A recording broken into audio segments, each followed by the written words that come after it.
ایک صاحب نے کہا وہ مرغیاں جو نالیوں اور دوسری جگہوں سے آلائشیں اور گندگی کھاتی ہیں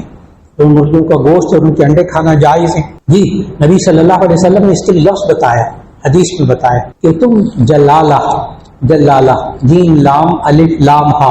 جامع ترمذی میں حدیث موجود ہے، نہا رسول اللہ صلی اللہ علیہ وسلم عن اکل لحوم الجلالۃ ولبنها، نبی صلی اللہ علیہ وسلم نے جلالہ جانوروں کا گوشت کھانے اور ان کا دودھ پینے سے منع کیا۔ جلالہ وہ جانور کہ جس کے جو گندگی اتنی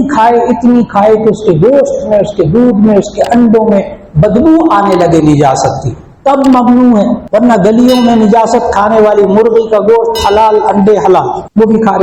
رہے گندگی میں بھی منہ مار رہی، گوشت حلال، انڈے حلال۔ اتنا اثر آ جاتا ہے مرغی کے اندر کہ آپ مرغیاں اگر پالیں تو گھر کے اندر دیکھیں، آپ 3 دن مرغی کو لہسن کھلائیں، لہسن بڑے شوق سے کھاتی ہے مرغی، کاٹتے نا چھوٹا چھوٹا، 3 دن لہسن کھلائیں تھوڑا تھوڑا کر کے، 1 ہفتے بعد جب انڈا دے گی نا پھر اس کو تل کے کھائیں، اس میں لہسن کی بو آ رہی ہے، نظام ہے، کر کے دیکھیں۔ اب نبی صلی اللہ علیہ وسلم نے اس کا طریقہ بتایا کہ اگر اس کے گوشت میں سے بو آنے لگ جائے تو کیا کریں؟ مرغی کو 1 ہفتہ آپ بند کر کے رکھیں، مرغی کو 1 ہفتہ بند کر کے رکھیں،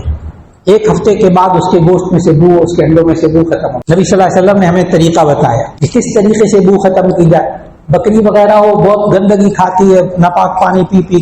کر اس کے گوشت میں سے بو آ رہی ہے، اس کو آپ 6 مہینے بند کر دیجیے،